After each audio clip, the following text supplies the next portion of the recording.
you done now? Oh, Brad, what have you done now? Hello, everybody, and welcome to another edition of the Brad Gilmore Show on demand. We are here on the day before Election Day. And I thought that I would play this interview today. I talked to Larry Wilmore, who is the host of Wilmore, a talk show over there on the Peacock network. You might recognize Larry from The Ringer, his podcast over there on The Ringer, Black on the Air. He was also the host of The Nightly Show with Larry Wilmore that took the place of The Colbert Report over on Comedy Central back in the day. And he's been around a lot. And he also hosted the White House Correspondents' Dinner a few years back with President Barack Obama. I had him on the show, and I thought that today would be an appropriate time to do so. I do want to do this, though, with this disclaimer, is I am not a politically motivated person. Although I am fascinated by politics, I am very in the middle on pretty much everything. I'm an independent. I know people hate when people say that, but I really am. I've never felt like I was one side or the other. I kind of remain in the middle. I have my things that I feel strongly about. Absolutely. I don't want to get it twisted. I'm very, like many Americans, socially liberal, fiscally conservative. I think most people are that way. Less taxes, but more individual liberties for every citizen, in the United States. I think we should all have the same rights. I think that that's a safe bet that most of you listening to this feel that way as well. So I talked to Larry and we talk about politics, but I promise you, I just asked him things that I am very curious about. We don't go into policy and we don't go to anything. Obviously, Larry is a little bit left-leaning, right? Or at least if he's not, he has some disdain for the current incumbent in the White House. But nevertheless, I just ask him interesting questions. And I ask him questions about his feelings on where we are and where we're going to go. And I really enjoyed this talk with Larry. Initially, I was going to only talk sports with him. So I told him I would have him back and we'll talk sports eventually, maybe after the election. But I felt like the election was such a pressing matter, and he is a very, very intelligent man. Wherever you fall on the political spectrum, I think that he is very intelligent. So I was excited to talk to him and talk about his new show, Wilmore, streaming exclusively on the Peacock network. So with all those disclaimers aside, here's my conversation with the very funny and brilliant Larry Wilmore. And I had to ask him about hosting the White House Correspondents' Dinner. And he actually told me something that he has never told anyone before. So check this out. My conversation with the one and only Larry Wilmore. Oh, Brad, what have you done now? And he joins me now, Larry Wilmore, the host of the new show, Wilmore, on the Peacock Network. How you doing, man? Good to see you. Thanks for having me. I really appreciate it. No, I'm excited. I'm excited to talk to you. We were talking a little bit before. I've always been a fan of your viewpoint, your voice, and your flair for the comedicness of our everyday political life. It's not easy.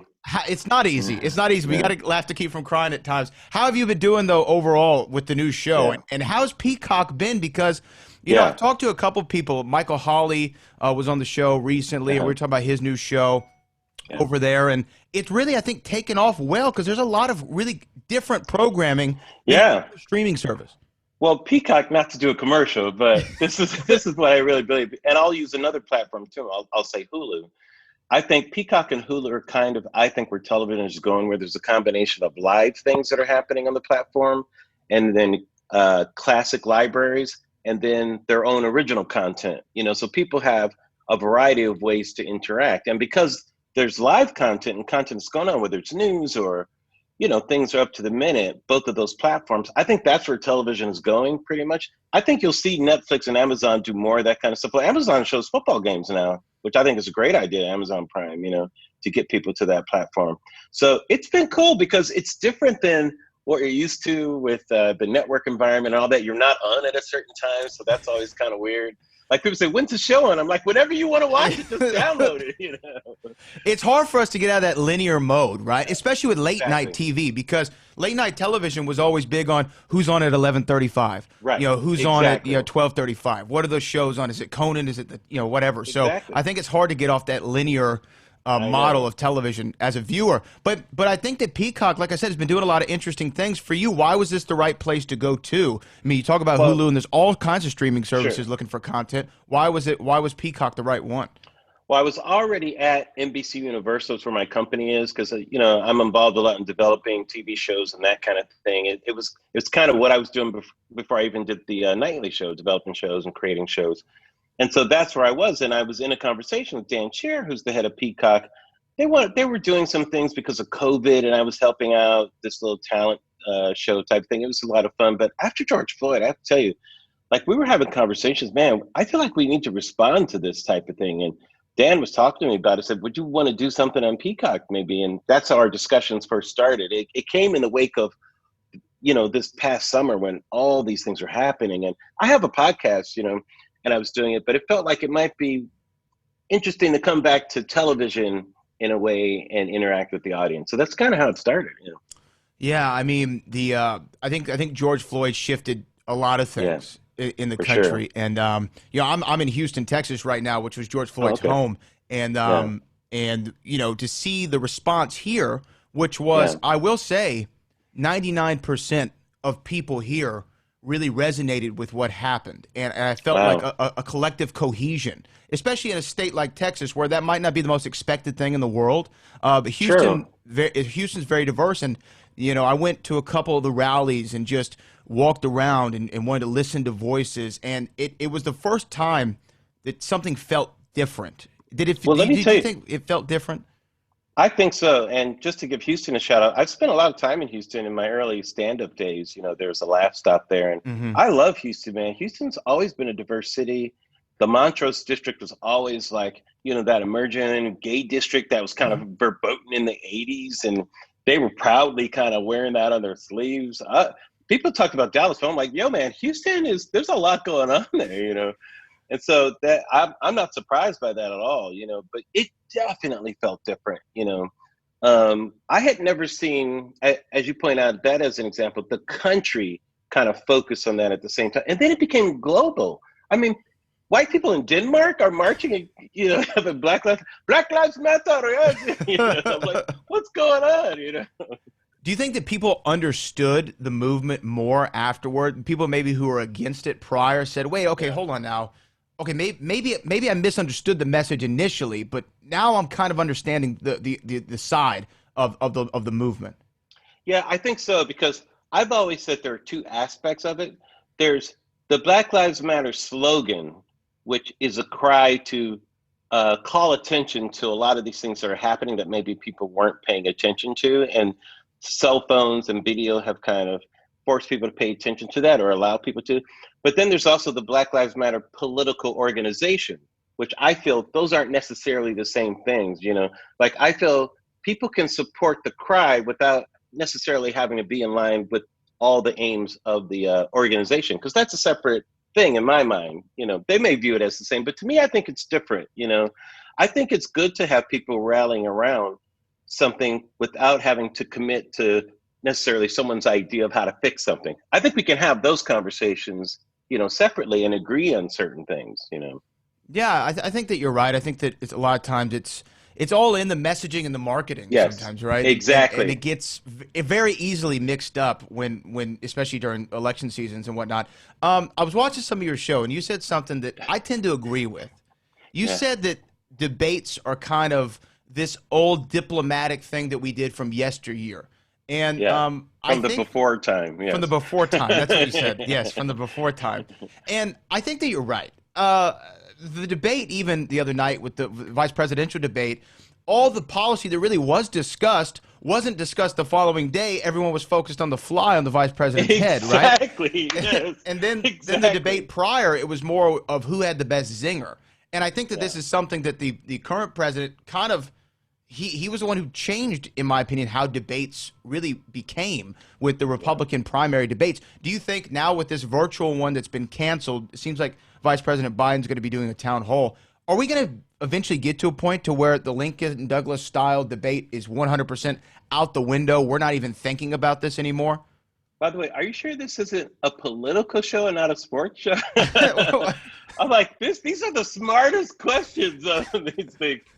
You are absolutely 1,000% right. You know, Trump blew it up a long time ago. He didn't blow it up in this past one because it upset everyone's expectations about how you go about getting your political message out. He did it by this scorched earth policy. Remember, he was a Republican who came out of the gates saying that John McCain wasn't a war hero. That would have disqualified him in any other race, but it didn't. His numbers stayed the same or went up, you know. And in that first debate, when he called Rosie O'Donnell a pig and Megyn Kelly had blood coming out of her or whatever, you know, all those things would have seemed so crass, especially on the Republican side. It would have disqualified anyone. So there was something else going on with Trump. His style over substance has become the Black Noir of the whole party now, you know. And this whole, and now it's taken over everything. You're right. You can't even, it's impossible to even think of how civil Romney and Obama were just a few years ago. It seems like light years ago, you know. Yeah, it definitely isn't the same. Trump really came at it like a battle rapper, right? Oh, he came absolutely. at it like it was completely battle rap. Yeah. It was completely battle rap. You're absolutely right. What's the most disrespectful thing I can say? Because it's going to get the biggest reaction, and everyone's going to be talking about it. Yeah. I'm here to diss you, not to disagree with you, just to diss. He leaves the agree part he cuts off. It's just diss. Okay, so you did something that I loved. So earlier this year I released my first book, and it was about Congratulations. Thank you. It was about the movie Back to the Future. So it wasn't a huge yeah. Thank you. This is a poster for the book. This is the book itself. Maybe I can send you one. It's I would called love Back to. from the Future. Please sign it for me. Yeah. I will. I'll send you one. But okay, so when I agreed to do it, it was something that I really wanted to do. Then I had that internal doubt of, wait, what did I just agree to? This is going to be a mammoth project to take on. For you, when you agreed to do the White House Correspondents' Dinner, to me, that's something that I've always loved. I go back and I'll watch them intermittently. I even saw one recently when Bush had his had a guy impersonating him, doing his actual internal monologue. I can't remember the guy's name off the top of my head, but it was funny. It was really funny. And it was a time for everyone. He was very talented. Yeah, he was great. He was great. Mm-hmm. Now, when you agreed to it, obviously, I'm sure as a comedian, you said this is something that every comedian dreams about. Other than hosting the Tonight Show, this might be number 2 on the list, or hosting Saturday Night Live, right? And then you get it. Was there that immediate sense of, what did I just agree to? All of it. Absolutely. In fact, as you're about to do it, you're thinking that, you know, here I am sitting next to the First Lady, I'm having dinner, and I'm like, oh shit, I'm about to throw some truth bombs in here. like all of this nicety of, yeah, that's great. And your kids are going to think, oh, that's great. You know, President Obama was dropping bombs. Fuck Wolf Blitzer, you know. I'm going, but thanks, my nigga, you know, all this stuff. I'm like, oh shoot, what am I gonna do? You know. So there was a tremendous amount of pressure. You're absolutely right. I was looking forward to it. And in fact, it was something that I really wanted to do. So when it happened, I couldn't believe that it did, you know, but you're right. And then as soon as I got it, I'm like, why did I agree to do this? You know, what was I thinking? This is not a good idea, Larry. Did you have that out of body experience as you're looking at completely. The president and say, what Absolutely. Am I doing? Okay. I've never told anyone this. So this is a scoop. And I wonder if I should say it. Okay. The weirdest thoughts go through your head when you're up there, you know, because think about it. I'm this close to the president, right? And I go, oh, fuck, I'm this, sorry, I don't know if I can. No, you're fine, you're fine. But I'm like, oh, fuck, I'm this close to the president. What if I was crazy and I just wanted to attack him? I'm like, Larry, stop thinking that. What's wrong with you? You know, you can't think that. And then my other side's going, I know, but I mean, could they stop me in time? I said, yes, motherfucker, stop thinking like that. Yes, they can stop you. Why are you even having these thoughts? And my mind's going, I'm just saying how close I am. It's just bizarre. Who's been this close to this leader? So this is just to say how crazy your brain gets when you're thinking of that stuff, you know. It's so bizarre. Did you have your inner circle of people who you were bouncing the jokes off of? And yeah, definitely. Was there one to where, you know, whether it was saying the N-word in front of the President of the United States of America, or was there anything in particular, or the dropping bombs from long distance like Steph Curry or whatever the joke was? Was there anyone that just didn't play in the room that you said, you know what, though, I'm still sticking to my guts. I know y'all are saying don't do this joke. I'm still going with it. It was kind of the opposite. I came up with the N-word thing very early because I wanted to make the point of how the world has changed, you know, how, you know, there couldn't be a black quarterback. A black man couldn't lead a football team, and now he's the leader of the free world. And that to me just was a point I wanted to make directly to the president. And it was very emotional to me. I was emotional when I was writing it. And I just thought to kind of cut under that was to do that moment. You did it, my nigga, like that kind of thing, And my friends who were helping me out loved it from the beginning, but I was concerned about that. I don't know how to say it. They were like, no, Larry, you have to say that. And even up until the last one, like that, I think I'm going to drop that. You are not going to drop that. You have to do that.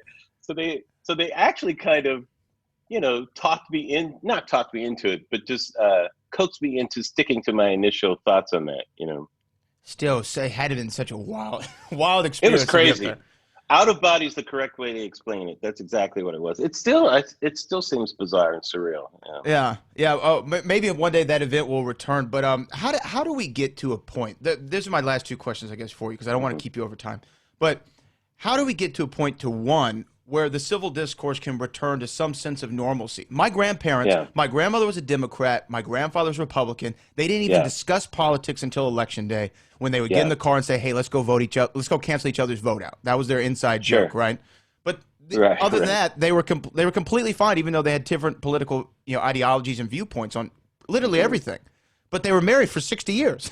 How can we return to that, to where these Thanksgivings aren't as awkward as they have been for the last several years? That's another good question. It's a tough one because part of it is cultural as well as political. I have friends, and always have, who are on both sides, and I don't mean just casual acquaintances. I mean dear friends, And to me, I don't mind disagreeing with somebody. I really don't. It's kind of what makes the friendship interesting, that they have a different point of view. I also don't demonize those people that I know who think that way. I've been criticized for going on different shows. Like I was on Ben Shapiro's show, he came on my podcast, and I said, look, guys, I disagree with Ben, but I just want to have him on here. He's one of the voices on the right now, and he's talking to a lot of people. I want to have this conversation.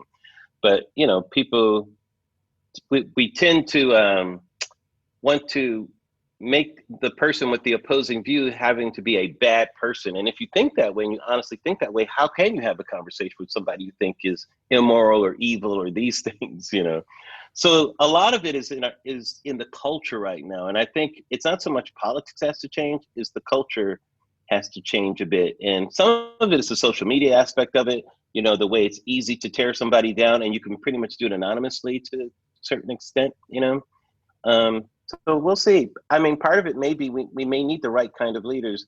One of the things I do admire about Joe Biden, not to do a commercial for him, because I'm not like a surrogate or something, but he does present himself.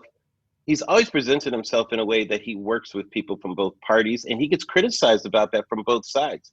I mean, if anything, like the left probably hates that more than anything right now, But Biden is an old school diplomat. He understands the value of that, and maybe if he presents that in a way, people might start to turn around. It's possible. Like I said, he might get attacked for that as well. Who knows, So I think you make if he becomes president. If he becomes president, right. Of course. Okay, here's my last question. So in Houston, I also work in the world of pro wrestling, right? Which I think the world of politics mirrors greatly nowadays. Oh. But I work under a guy named Booker T, who's a world champion wrestler, Hall of Famer, and he has this motto about the people who work under him. He wants everyone to be younger, because he said, I want my roster to be full of young guys, because it's hard for a young person to look at someone my age and aspire to be me. But if they see someone who's only 10 years older, 15, maybe 20 years older, they can aspire to be that. With the candidates we have currently, they're both, either one who gets elected would be the oldest man ever elected president of the United States. How do we motivate young voters to go and support somebody who's in his later 70s and by the end of his first term would be in his 80s, and vice versa, with Trump being in his late 70s at the time? How do you motivate people who cannot resonate or not see themselves in these two guys whatsoever? Well, I think that happens with leadership. I think another thing that we can help to foster is respect for elder statesmen. I mean, Eisenhower was inspirational to many people. He was the commander of the Allied forces in World War II. And when he was president, young people did look up to him, as that kind of father figure sort of thing. Franklin Roosevelt's the same type of thing. He wasn't a young man, during most of his presidency, but people really looked up to him as that revered figure, And I think if we just learn to revere the office again, and whoever's in it, whether they be older or younger, I think is more of the key. But at the same time, I think it's great to have youthful energy in politics. We're still, the country is still reeling from the loss of John F. Kennedy, like almost 60 years ago, because that youthful energy that he brought to that office was so inspiring for a generation of people. So I think that is important as well. But I'd like to see both of those things happen, that there is that respect for a person that's been there and done that. And at the same time, we can be inspired by the youth. And now Bernie Sanders is an interesting creature because he has both of those things. Most of his movement were like 18 to 24-year-olds probably, which is crazy. Yeah. I think that you're right about, see, for me, my everyone in my family was always older. My oldest brother's 23 years older than I am. So I was always surrounded by older people and got this diversity of opinion and this wisdom. So I see the benefit of having someone, like you said, who's been there and done that. I just think that when you're 78 or 74 or however old and you're running for president of the United States and you want to capture the minds of young people, it's hard to compete with Kylie Jenner. Do you know what I mean? Like, it's hard to compete with them. Absolutely. Yeah. Well, if you seem out of touch and not in touch with your electorate, then that can be a problem. But you're right. And that has to do, once again, with culture, the things that people are going to pay attention to, and that's where the issues become an important thing too. Like, if someone can really speak to the issues that are important to younger people as well, and vice versa for younger people to be involved in those issues as well. Both of those, I think, go hand in hand. But I think both parties are saying that we've got to get some more youthful energy in here and get some young people at the top of that ticket. Yeah, absolutely. It's just a very important time to vote. I think registration's passed in Texas, but it's a very important time to vote. And it's a very important time to check out Wilmore on the Peacock Network. So I want to hit it again. It's free, you guys. It's free. Yeah, it's free. I'm an Xfinity user, so I already had Peacock, and I didn't even realize it. So if you're Xfinity out there, you have it already. So go check out Larry Wilmore's show. A lot of real cool conversations. Charlemagne the Guy was on there most recently that I was checking out. So thank you so much for joining the show, Larry. I appreciate it. Appreciate it. Thank you so much. Send me the book. I'm going to send it to you. And there he was, Larry Wilmore. Really wanted a copy of the book, and I made sure I got one over to him. Really appreciate him coming on the show. I hope you enjoyed the conversation. Wasn't that crazy what he was saying about Obama? I thought that was so awesome, and he dropped that jewel and that gem exclusively for me. So I had fun with Larry Wilmore. Check out his show again on the Peacock Network. And while you're listening to this show, go check out Back to the Future, the podcast. We're in season 7. Already had a little conversation with Christopher Lloyd. Had a full interview with Bob Gale. We had Peter Rosenberg on in a really fun interview that drops today at the same time you're hearing this with Daniel J. Glenn, where we examine the Back to the Future trilogy. So go check that out. You can also see me on the Reality of Wrestling YouTube channel and on ESPN 97.5 and 92.5. You can also check me out on the Movie Trivia Schmodown channel, Schmodown Entertainment Network. Follow me on Twitter at Brad Gilmore. We'll be back next week with another show that's not in the realm of politics. I'm going to be talking to the former member of the biggest boy band of all time. Joey Fatone joins me on the podcast from NSYNC. We're going to talk about his new game show that I'm really happy about, really excited for. Watched it, had a lot of fun. So we're going to talk to Joey Fatone next week on the Brad Gilmore Show. En demand. Brad, what have you? Brad, what have you done now? Can I help you?